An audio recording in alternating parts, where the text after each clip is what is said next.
Right then guys, here we are for the 19th episode in my Stewart Manager series on Grand Prix World. So before I get into the European leg of the season, I want to recap on my personnel negotiations for the 2001 season onwards. Everyone's was up for renewal, so I had a lot of talks with a lot of different people. Going through it chronologically, I started off the season speaking to the two best chief designers in an attempt to get one who is 4-star rated. Given how well Benetton are doing this season with a Neilowsley chassis, I was desperate to get him on board. However, he didn't want to join the team as low down the grid as ours. This was before the Australian Grand Prix, so it's understandable why he thought we were still a bottom half team. Rory Byrne had an even lower opinion of Stewart and wasn't happy with the team's pace or financial security. Then 5-star rated commercial manager Stefano Domenicali initially wasn't happy with 4 different terms of the offered contract, including what he fairly assumed our pace would be. I did lower my sights and speak to 4-star rated Ekrim Sami, who was only unhappy with the offered salary. That's easily fixable though, and at least he was willing to join the team, albeit at the right price. Whilst I was willing to spend a bit more to improve who's filling the vital chief designer and commercial manager roles, I can't justify spending extra for a better technical director. We're currently paying $670,000 a year for 3-star rated Harvey Postlethwaite, but 5-star rated Ross Brawn currently has a salary of $3.7 million, John Bernard $2.5 million, and finally, Patrick Head has a salary of $6.4 million. No matter who you get, you have to better their salaries, so since I don't fancy spending at least $2 million more for someone who is indisputably better but not worth risking the team's financial position over, I decided to stick with Harvey Postlethwaite for another year. Finally, it's the chief mechanic post, and we signed the incredible Paul Diggins. He is 4-star rated, currently at Benetton, and has lower salary demands than our lower rated chief mechanic. That's because Paul Diggins was originally at Tyrrell and has just been lucky or skilled enough to develop from a 2-star to 4-star rating over the past 2 years. We've simultaneously secured a better chief mechanic and saved money. After the Australian Grand Prix, I went back to speak to the same people again, but Ekrim Sami had already been signed by Minardi. That's annoying, but he was my backup commercial manager, as the man I really wanted was Stefano Domenicali. Amazingly, he accepted all the terms in the contract after the Australian Grand Prix and agreed to join the team, meaning we'll have a 5-star rated commercial manager in 2001. Neilowsley also signed a deal with another team whilst in Australia, but Rory Byrne was still available and turned the deal down again on the basis of the team not being a championship contender. Unfortunately, I wasn't able to convince him to join us before he accepted a deal with our rivals for this season, Tyrrell. That's annoying and also strange because he didn't consider us to be championship contenders, but thought Tyrrell were. Byrne even turned down an offer from Williams according to the press, which makes it all the more surprising that he joined Tyrrell. That's all the personnel signings for me this season, which means I can finally go over this season's news. I've deliberately avoided showing most of it, just so I could reveal who I was talking to at a later date. Now I've done that, it's time to see what else has been going on. Firstly, Alberto Marini, the lowly skilled Prost number 2 driver, is going to join McLaren next year. Before we get ahead of ourselves, I should say that this is almost certainly as a test driver because both Coulthard and Hill have contracts in place for next season. Trust me, I don't think even Ron Dennis would be so cavalier as to put Marini into a McLaren race car. Shinji Nakano has bought a seat with Prost for 2001. Bought being the key word because there's 2 seats up for grabs at Prost next year, and if Nakano's paying for it, then he must be replacing Mika Hakkinen, who will retire at the end of the season. The other seat is Jacques Villeneuve, who is only the team's test driver. Finally, for post-Australia news, Eddie Jordan was voted as the people's least favourite manager, whilst Frank Williams, understandably given Williams' improvement from 1999 to 2000, was voted as the best F1 manager. Whilst in Brazil, Emmanuel Collard arranged to leave Sauber and join Minardi for 2001, the FIA announced this season's chassis will not be legal for next year, and finally Tom Walkinshaw was voted as the worst F1 manager and Jean Todt as the best. Finally, there's the post-Argentina news, and shockingly, Eddie Irvine has been injured again. It says he's out for at least the next race, but last time he was injured was in 1998 and he missed about half of the season. I have no idea how long he'll be out for, but for the time being at least, Jordan will be fielding the drivers of Jean Alesi and Ricardo Zonta. So the upcoming San Marino Grand Prix will be Zonta's first ever Formula 1 race, and it will be interesting to see how well he does. Jacques Villeneuve signed a deal with another team, which in of itself isn't surprising at all. What is fairly surprising is that he signed with Arrows, and what is shocking is that he's taken on another test driver role. Well, he must have done, because Vers will still be with the team next year and Jan Magnussen has agreed to be with the team until the start of 2005. It's amazing that Jan's decided to be with the team that long, and I can't see him willingly demote himself to the test driver role, which must mean it's going to be occupied by Villeneuve. Finally, after the last race weekend ended, Alain Prost was named as the fans' least favourite manager and David Richards as the best F1 manager. Just before I head to Imola, I decided to do only my second bout of testing for this season. That's how strapped for cash we've been. Also, the fact testing was only $750 per mile helped me to afford it. The testing means I finally found a fault with our chassis and can work on improving it. And we're doing that whilst also designing next year's chassis. It took us long enough, but we've just finished designing only our second driver aid, a level 1 automatic gearbox, and we manufactured it in time for the next race. Speaking of which, with all of that said and done, let's head on into the live commentary portion of this video, and more importantly, the 2000 San Marino Grand Prix.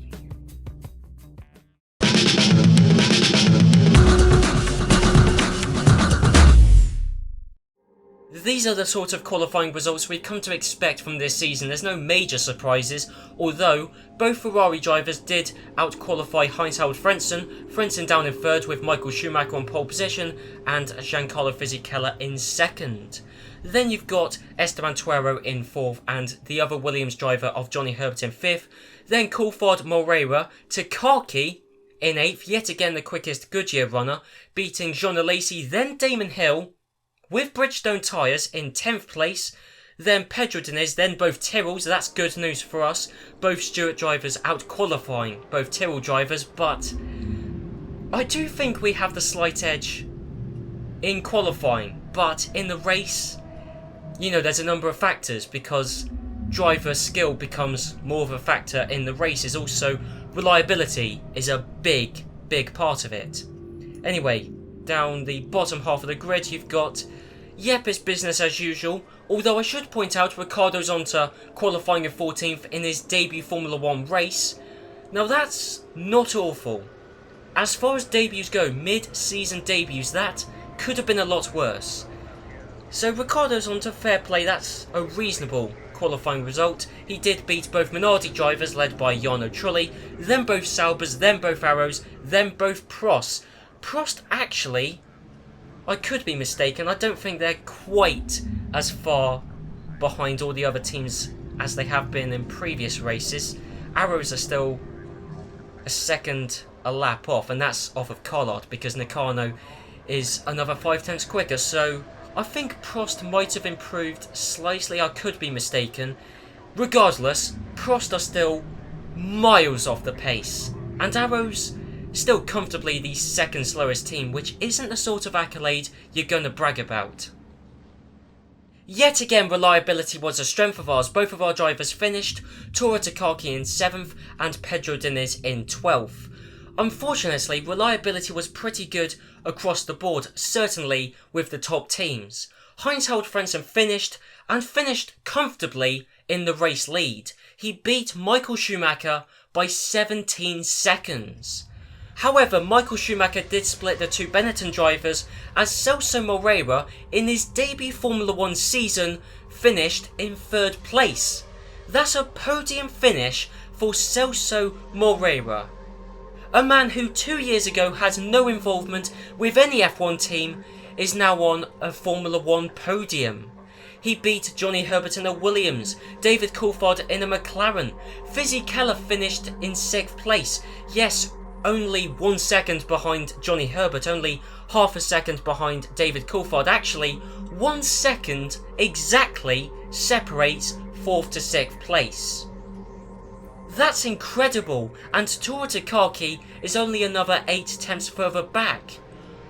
1.8 seconds separates 4th to 7th. That's how close Tora Takaki was to not just a point, but multiple points. Anyway, yes, Giancarlo Fisichella finishing down in 6th. That is quite a drop from where he qualified. Mika Salo finished in 8th, then you've got Damon Hill. Damon Hill finished in 9th. That is really disappointing, although qualifying wasn't good for him either. It's just been, generally speaking, a really disappointing San Marino Grand Prix for the McLaren driver number 2. Ricciardo Zonta, fair play to him, finished in 13th in his debut Formula 1 race, and in fact actually only 4 drivers retired, so maybe reliability is becoming less and less of a factor. Because in the early races, it really was a massive factor. I mean, we scored points in the first race based largely on how many other drivers retired. Anyway, Nakano did finish, as did Emmanuel Collard, Mika Hakkinen, Jan Magnussen, Alberto Marini, and that is it. Wirtz retired with a gearbox issue. Both Minardis retired with a brakes issue. That is really something Minardi need to look into because, well, I mean, I've said this before, but having a brakes issue is terrifying, but a single component took out both of their drivers. It's quite an easy thing to fix. Well, I say easy, I mean, it's easy to work on fixing it. Minardi, they probably don't have that many staff members. It might take them a while to improve their brakes, but surely that's got to be the priority. Well, it's heating up in the Drivers' Championship battle because Michael Schumacher has got 26 points, Heinz-Harald Frentzen is only 3 points behind him. I think it's safe to say it's going to be a 2-horse race. I don't see Fisichella getting really truly involved in the battle. He might. It's not inconceivable. Certainly, I would say Fisichella's got more of a shot than Moreira. Even though the Benetton, I was going to say definitely the quickest car. I'm not confident on that, but I think it is. The Benetton's got a better chassis. Yeah, it's got to be quicker. I think Ferrari are saved to a large extent by the fact Schumacher is phenomenal and Fisichella is pretty good, whereas Benetton, they've got Frentzen who's good and Moreira who is, to be fair, exceeding a lot of people's expectations. And in the Constructors' Championship, it's also looking like it's going to be a 2-horse race. Ferrari are currently leading it, but only by 4 points. And 4 points is not a massive amount in the Drivers' Championship, so in the Constructors' Championship, it really is nothing. Benetton have got 33 points, again, after only 4 races. That shows you just how little 4 points is. If Ferrari have got nearly 10 times that amount in only 4 races, 4 points is nothing. Although actually 4 points is a lot to us because that's all the points we've got. Half the amount of Tyrrell. Annoying, incredibly annoying actually. I think, well I hope, over the course of the season we will beat Tyrrell. There's not a great deal of new news, which is good for video length, but it's quite boring, so let's go through it. McLaren has signed a major development deal with Bridgestone. Well, there you go. And what else is there? Actually, I don't think I've ever seen I don't think I've ever seen a news story written in this way before. So, at the last Grand Prix, Rob Armstrong was seen in close conference with Williams. Well, that's not exactly a majorly interesting story, but I'm just more interested in how it was written.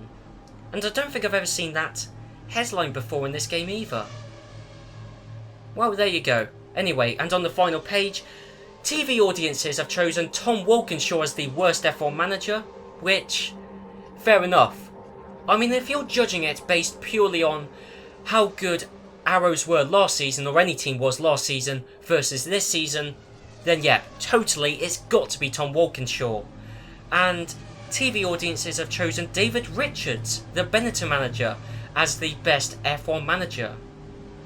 And finally, just a quick update on our commercial negotiations, and as you can see, we've secured a customer deal with Mercedes-Benz, but I'm not going for a customer deal, why would I? $11 million. I don't think we could afford that. Maybe just about, but we'd be... No, I really doubt it. I mean, there is the massive unknown of the FIA funding for next season. Actually, speaking of which, currently we are 7th in the FIA rankings. I will talk about the FIA rankings maybe at the end of this season, possibly the start of the next season, but honestly, I think I've, by and large, figured it out. I mean, it does get messy. My theory on how it works does get more difficult to prove later on, but because it's really messy. Anyway, 7th, $10 million, that would be an improvement. Anyway, we're going for the partner deal with Mercedes-Benz, and we've already got a tyre deal rolling over from the previous season and a fuel deal. No team sponsors want us, so we've got cash sponsors. We've made some progress with PlayStation. I think they're all 5-star sponsors actually. FedEx are 5-star. PlayStation are 5-star. No, actually, no, we're speaking to Zepter. Yeah, I'm speaking to Zepter because they don't currently sponsor anyone. We've made no progress with them. What about FedEx? Okay, 1 star with FedEx, or 1/4 deal completion with FedEx. So, not really anything groundbreaking there, to be honest. So then, let's get into the 5th round of the season, the Spanish Grand Prix. And actually, I'm glad we've got another European round, and actually Spain, geographically, is pretty close to the UK, which means the costs of attending the race are only $244,500. I say only, I mean it still makes up more than 1/4 of the team's current bank balance, but we are making profit at every single race this season, well, bar the Australian Grand Prix, but Brazil, $140,000 profit, Argentina, $133,000, San Marino, $99,000, so actually the profits are going down, which is slightly concerning, although I think we should still be okay. I mean, as long as we're making profits, we're fine, and I think we will continue to do so for as long as the European part of the season carries on, and it is going to carry on as the Circuit de Catalunya in Spain.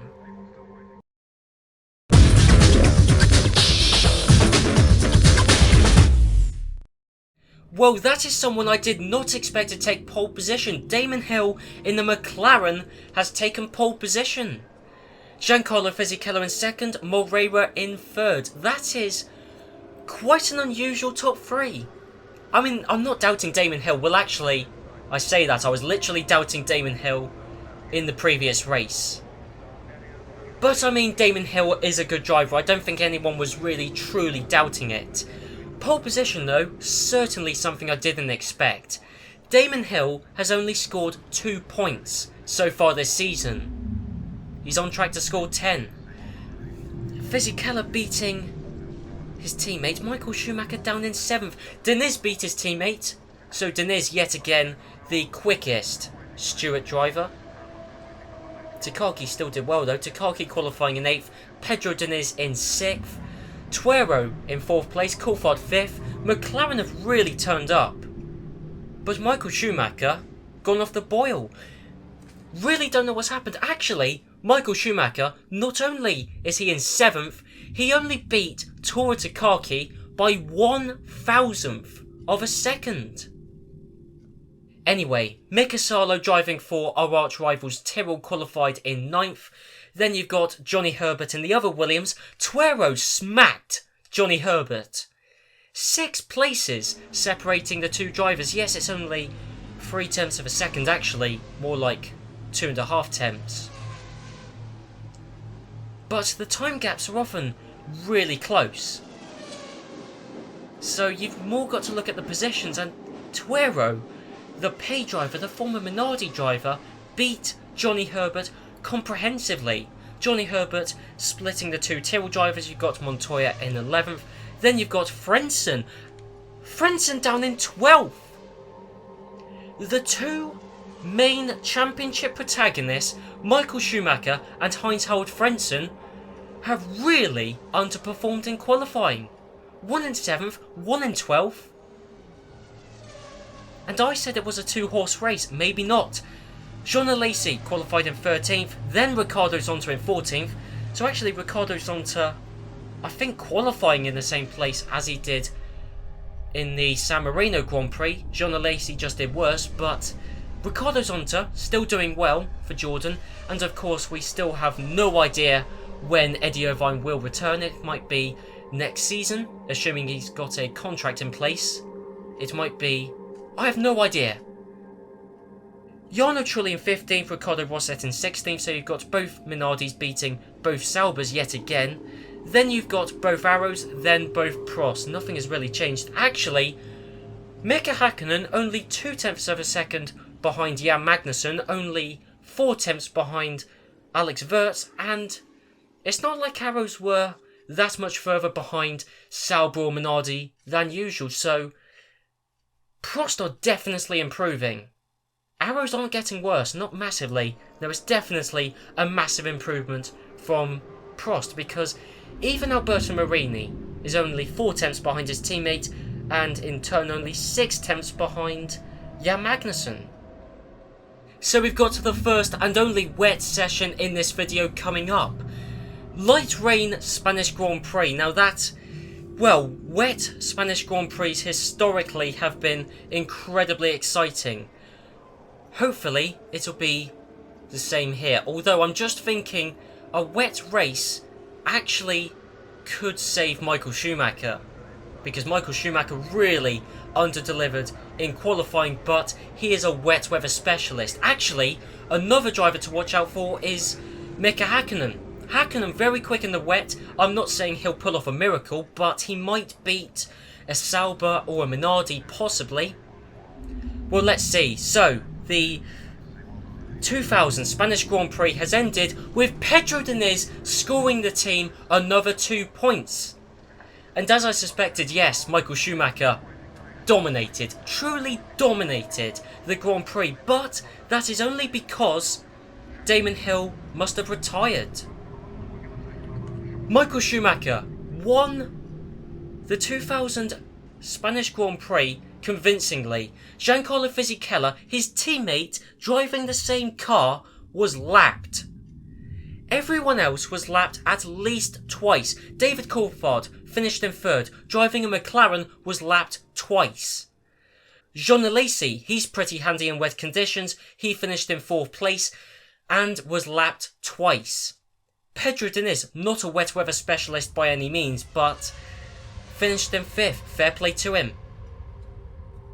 That's the thing actually, to be honest, because so far this season, Takaki on balance has been the quicker driver, but in a wet race, Diniz is almost always going to come out on top.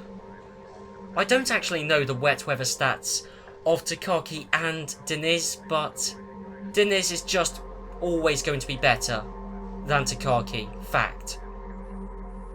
Schumacher's main Drivers' Championship rival finished in 6th. Mika Salo, actually, he did very well, fair play to him. Mika Salo finished in 7th. Luckily for us in the Constructors' Championship, Salo Tyrrell didn't score any points. Then you've got Johnny Herbert in 8th, so Tyrrell beating Williams. Wow, Shinji Nakano disqualified. That is interesting. I would love to know why. I'm sure we'll find out. Emmanuel Collard retired due to an unknown issue. Very suspect. Rosset yet again, and Minardi with a brakes issue. Jarno Trulli again, brakes issue. Minardi need to fix their brakes. Priority number one. I don't care how few staff they've got. I don't care how little money they've got. I honestly couldn't care less. Priority number one in the team surely is to fix the brakes. And actually, Damon Hill didn't retire due to an engine issue, hydraulics. Hydraulics could well be a weak link for McLaren. I think it's certainly a component you can work on to improve the reliability. And, well, moving back up, Riccardo Zonta finished in 13th. He did beat Jan Magnussen and Alberto Marini. Marini 5 laps down, although to be fair, so was Jan Magnussen. It's funny how much can change in one race. Michael Schumacher was only just ahead of Heinz-Harald Frentzen. Now he's miles ahead. Further down, both of our drivers are tied on points.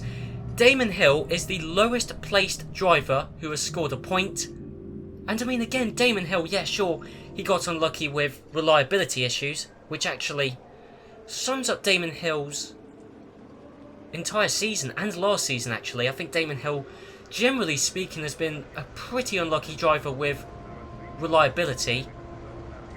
But I mean, his teammate has got 6 times as many points, and yeah, sure, maybe Damon Hill has been more unlucky with retirements. I don't doubt it, but at some point, you've got to say Damon Hill has been bad. I mean, I keep flip-flopping, to be honest, with Damon Hill because, yeah, sure, Damon Hill did get pole position at this Grand Prix, but, well, actually, I'll tell you what I'll do. I will look where Damon Hill was in the race, in the running, before he retired, because I would be amazed if Damon Hill wasn't in the top 2 when he retired.